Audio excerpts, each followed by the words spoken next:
আল্লাহ তাআলা কেন হজরত ঈসা আলাইহিস সালামকে আসমানে তুলে নিয়েছিলেন?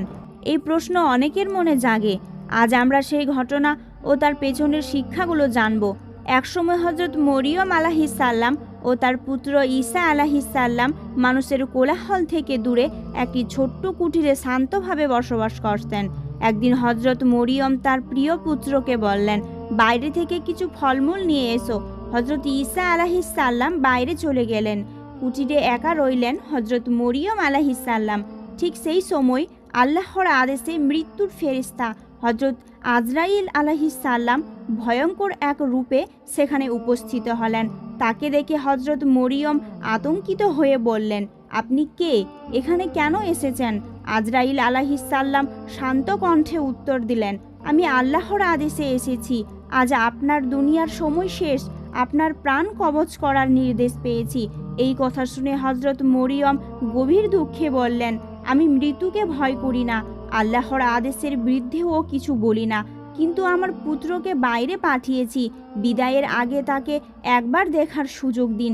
আমি তাকে কিছু উপদেশ দিয়ে যেতে চাই।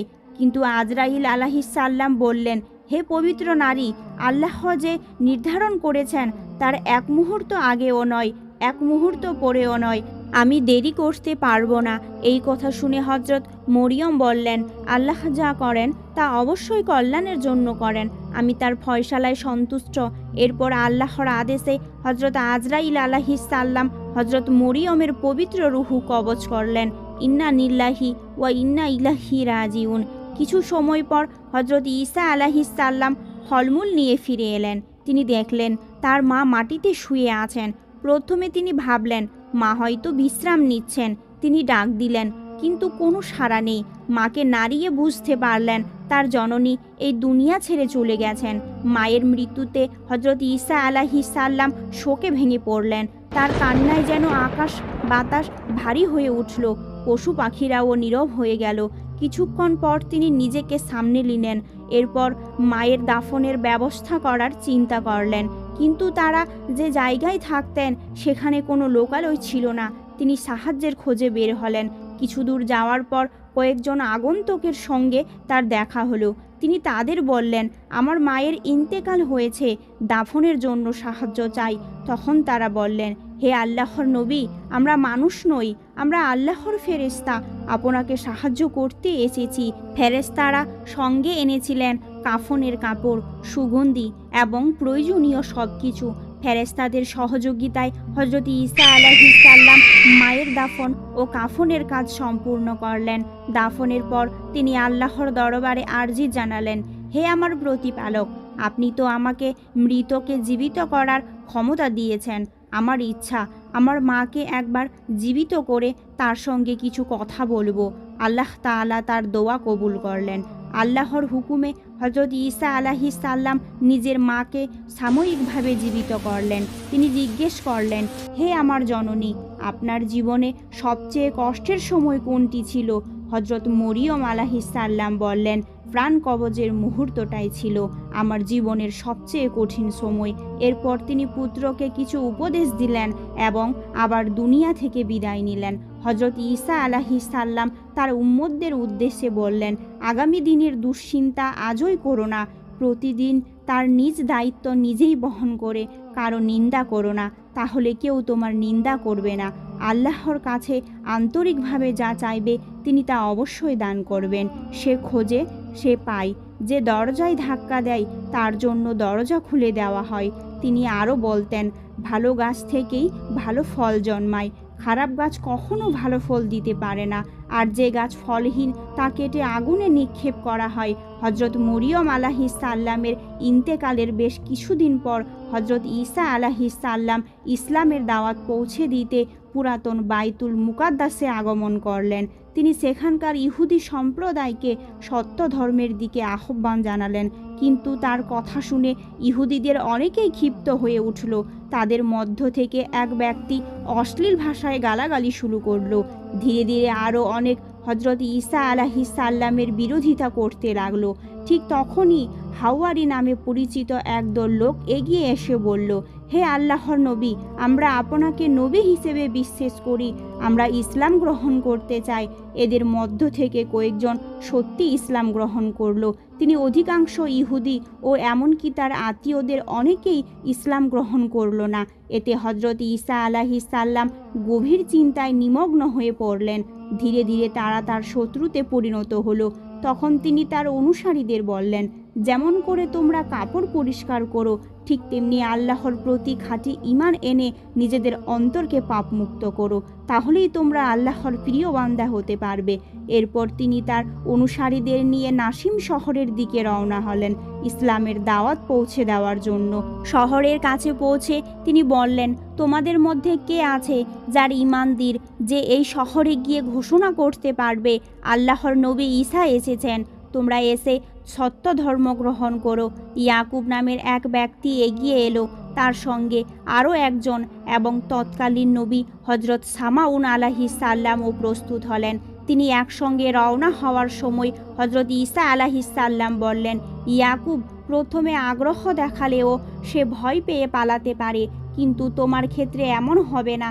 তবে তুমি কঠিন পরীক্ষার মুখোমুখি হবে। এই ভবিষ্যৎবাণীর পর তারা নাসিম শহরে প্রবেশ করলেন। শহরের কাছে এসে হজরত সামাউন আলাইহিস সালাম বললেন, তোমরা শহরের ভেতরে গিয়ে লোকেদের জানাও আল্লাহর নবী ঈসা আগমন করেছেন। আমি এখানেই থাকব, যদি কোনো বিপদ আসে আমি সাহায্যের চেষ্টা করব। এই কথা মেনে ইয়াকুব ও অন্যজন শহরের ভেতরে প্রবেশ করলো। ইয়াকুব লোকেদের ডেকে বলতে লাগলো, হজরত ঈসা আলাইহিস সালাম তোমাদের সঠিক পথ দেখাতে এসেছেন। নাসিম শহরের অধিবাসীরা ছিল কাফের। এই কথা শুনে তারা রেগে গিয়ে চিৎকার করলো, এই কথা কে বলেছে? ভয়ে কাঁপতে থাকা ইয়াকুব নিজেকে বাঁচাতে অন্য ব্যক্তির দিকে ইশারা করে বলল, ও বলেছে, আমি না। লোকেরা সঙ্গে সঙ্গে সেই ব্যক্তিকে ধরে বাদশাহর দরবারে নিয়ে গেল। বাদশাহ বলল, একজন সাধারণ মানুষকে তোমরা কিভাবে আল্লাহর নবী বলো? এই কথা আর কখনো বলবে না। বললে ক্ষমা পাবে না, বললে কঠোর শাস্তি দেওয়া হবে। কিন্তু সেই ব্যক্তি নির্ভীক কণ্ঠে বলল, হে বাদশাহ, আপনি যা খুশি করতে পারেন, কিন্তু আমি সত্য থেকে ফিরে যাব না। এতে বাদশাহ প্রচণ্ড রেগে গিয়ে আদেশ দিল, তার চোখ উফরে ফেলো, হাত পা কেটে জঘন্য স্থানে ফেলে দাও। এই খবর হজরত সামাউন আলাইহিস সালামের কাছে পৌঁছালে তিনি দ্রুত বাদশাহর দরবারে উপস্থিত হয়ে বললেন, হে জাহাপনা, আপনি যদি অনুমতি দেন আমি এই লোকটির সঙ্গে কথা বলে আসতেই পারি। সে ঈসা আলাইহিস সালাম সম্পর্কে আর কি জানে তা শুনতে চাই। বাদশাহ অনুমতি দিল এবং কয়েকজন লোক তার সঙ্গে পাঠালো। সামাউন সেই ব্যক্তির কাছে গিয়ে বললেন, তুমি যাকে আল্লাহর নবী বলছো তার নবুয়তের কোনো নির্দেশনা আছে কি? সে বলল, তার অলৌকিক ক্ষমতায় অন্ধ চোখে আলো ফিরে আসে, পঙ্গু মানুষ হাঁটতে পারে আর কঠিন রোগীরা সুস্থ হয়ে ওঠে। সামাউন বললেন, এমন কাজ তো চিকিৎসকরাও করতে পারে। তখন সে বলল, তবে আরও নিদর্শন আছে। সামাউন আলাইহিস সালাম তখন বললেন, মানুষ বাইরে বসে কি খায় এ ধরনের কথা বলা নবুয়তদের নিদর্শন নয়। এমন কথা অনেকেই আন্দাজ করে বলতে পারে। তোমাদের কাছে যদি অন্য কোনো প্রমাণ থাকে তবে তা বলো। তখন সেই ব্যক্তি বলল, হজরত ঈসা আলাইহিস সালাম মাটি দিয়ে পাখির আকৃতি তৈরি করেন, তারপর আল্লাহর হুকুমে তাতে ফু দিলে সেই পাখি জীবিত হয়ে আকাশে উড়ে যায়। সামাউন বললেন, কিছু জাদুকরও চোখের ধোঁকা দিয়ে এমন কিছু দেখাতে পারে। আরও কোনো নিদর্শন থাকলে বলো। তখন সে দৃঢ় কণ্ঠে বলল, হজরত ঈসা আলাইহিস সালাম আল্লাহর আদেশে মৃত মানুষকে জীবিত করতে পারেন। এই কথা শুনে সামাউন আলাইহিস সালাম গভীরভাবে চিন্তা করলেন। এরপর তিনি বাদশাহর দরবারে ফিরে গিয়ে বললেন, হে বাদশাহ, এই ব্যক্তি বলছে ঈসা আলাইহিস সালাম আল্লাহর হুকুমে মৃত ব্যক্তিকেও জীবিত করতে পারেন। যদি এ কথা সত্য হয় তবে তিনি নিঃসন্দেহে আল্লাহর নবী, কারণ জাদুকররা অনেক কিছু দেখাতে পারে কিন্তু কখনোই মৃতকে জীবিত করতে পারে না। বাদশাহ বলল, তাহলে ঈসাকে আমার দরবারে নিয়ে এসো। যদি সে সত্যিই মৃতকে জীবিত করতে পারে আমি তাকে সত্য নবী হিসেবে মেনে নেব। সামাউন আলাইহিস সালাম হজরত ঈসা আলাইহিস সালাম সামাউন আলাইহিস সালাম হজরত ঈসা আলাইহিস সালামের কাছে এসে সব কথা খুলে বললেন এবং তাকে বাদশাহর দরবারে নিয়ে যাওয়ার প্রস্তুতি নিলেন। পথে সামাউন বললেন, হে আল্লাহর নবী, আপনার অলৌকিক ক্ষমতার কথা বাদশাহকে জানানো হয়েছে। সেগুলো তার সামনে প্রমাণ করতে না পারলে সে আপনাকে ও আমাকে দুজনকেই হত্যা করতে পারে। হজরত ঈসা আলাইহিস সালাম শান্তভাবে বললেন, তোমরা বলো, প্রথমে কোন নিদর্শন দেখাতে চাও? সামাউন বললেন, যে লোকটি আপনার কথা প্রচার করেছিল তার চোখ উফরে ফেলা হয়েছে এবং হাত পা কেটে দেওয়া হয়েছে, প্রথমে তাকে সুস্থ করা হবে। হজরত ঈসা আলাইহিস সালাম সেই নির্যাতিত লোকটির কাছে গেলেন। তিনি আল্লাহর নাম স্মরণ করে তার হাত পা কাটা উফরে ফেলা চোখে নিজের হাত বুলিয়ে দিলেন। আল্লাহর ইচ্ছায় মুহূর্তের মধ্যেই তার চোখে দৃষ্টি ফিরে এলো, হাত পা আগের মতো ঠিক হয়ে গেল। এরপর হজরত ঈসা আলাইহিস সালাম সামাউনের সঙ্গে বাদশাহর দরবারে উপস্থিত হলেন। দরবারে তিনি একে একে অসংখ্য রোগীকে আল্লাহর হুকুমে সুস্থ করে দিলেন। এই দৃশ্য দেখে দরবারের লোকেরা বলল, এই পর্যন্ত যা দেখেছি তা কোনো দক্ষ জাদুকরও কৌশলে দেখাতে পারে, কিন্তু মৃত মানুষকে জীবিত করা এটা কি সম্ভব? এরপর সবাই একটি পুরনো কবরস্থানের দিকে রওনা হলো।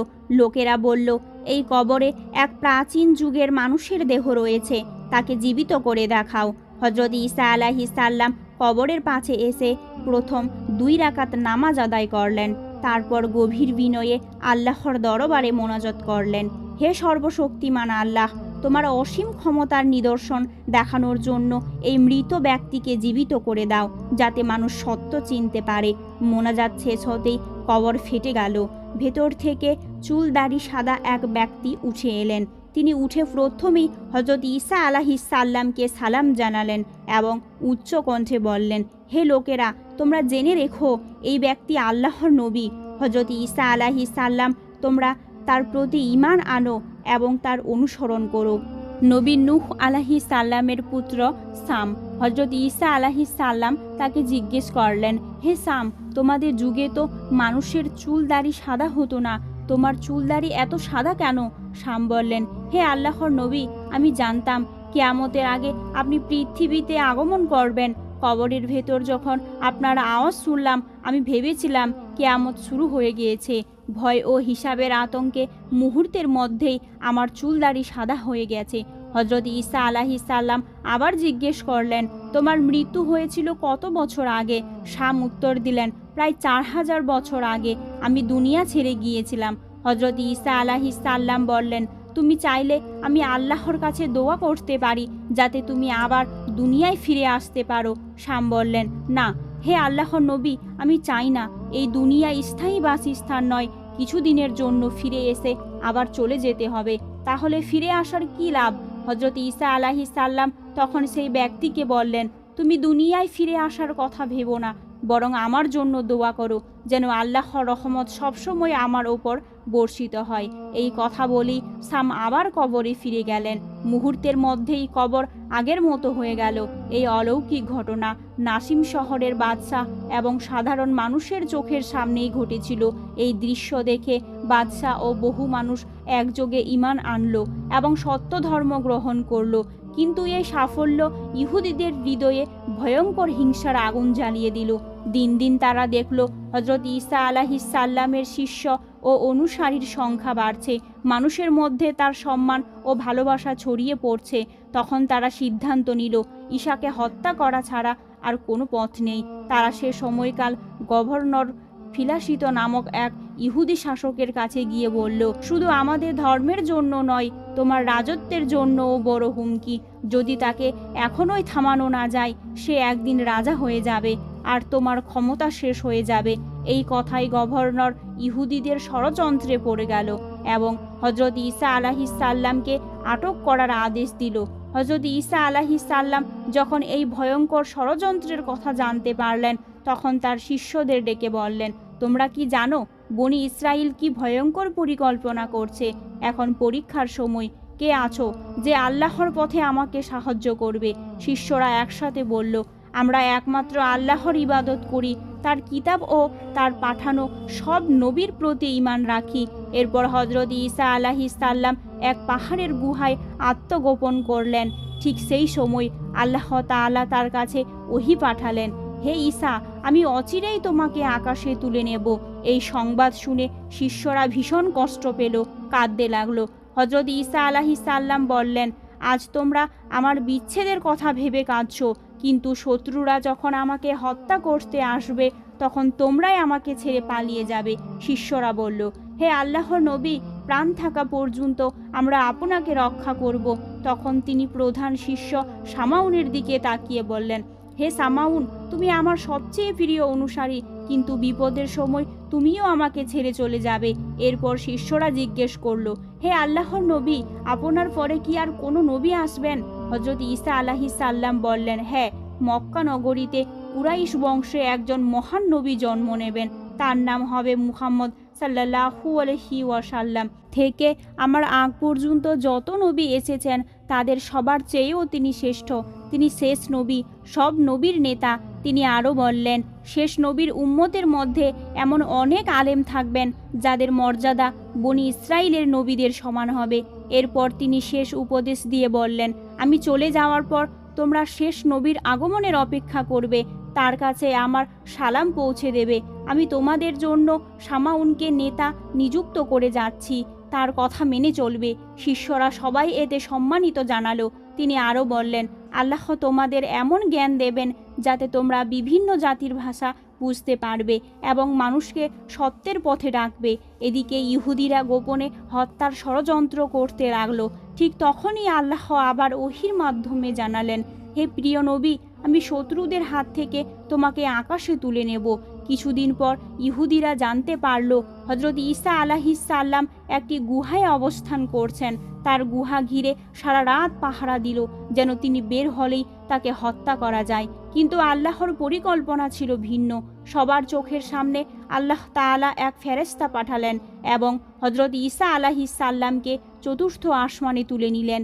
সেখানে তিনি বাইতুল মামুরে ফেরেশতাদের সঙ্গে অবস্থান করছেন। তিনি আজও সেখানে আছেন এবং কিয়ামতের আগে আল্লাহ তাকে আবার এই পৃথিবীতে পাঠাবেন। সুবহানাল্লাহ। হযরত ঈসা আলাইহিসসালাম মানুষকে বলতেন, আগামী দিনের দুশ্চিন্তা করো না, কারো বদনাম করো না।